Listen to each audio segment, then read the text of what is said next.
Back it's biz news, the top stories we're following for you. NASA says the remains of some of the Space Shuttle Columbia's 7 crew have been recovered. They've been taken to an Air Force base in Louisiana for further analysis. Iraq has dismissed the latest U.S. claims that it's hiding weapons of mass destruction. U.S. Secretary of State Colin Powell plans to present Washington's evidence to the United Nations on Wednesday. But a senior Iraqi official says the evidence is fabricated. And Venezuelan opposition leaders have declared a partial end to the 2-month general strike that's crippled the country's economy. The strikers were seeking the ouster of the president, Hugo Chavez. Well, for more on that story now, we're joined by Adrian Criscaut on the line live from Caracas. Adrian, effectively, the strike's being scaled back, but is this a victory for Hugo Chavez?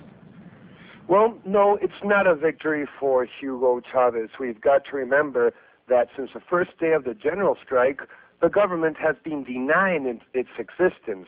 Nevertheless, the nation has had to buy gasoline from Brazil and Trinidad, being the 5th largest oil exporter in the world. Adrian, is the oil industry still on strike at this particular moment? Who's actually gone back to work and who's still out? Well, yes, the opposition leaders have scaled back the strike in the non-oil areas. The shops and businesses across the country, many facing bankruptcy, have already reopened. Private banks and schools are also resuming normal operations. Nevertheless, the return to work will not include the thousands of oil workers, the backbone of the strike, who have decided to continue their work stoppage until Mr. Chavez accepts elections.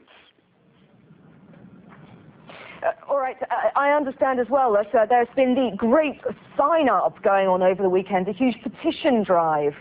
Yes, that's correct. Today, in an event unprecedented in Venezuela's history, the opposition held what they have described as the great sign-up, in which people were called upon to register their support for a number of demands on the democratic system.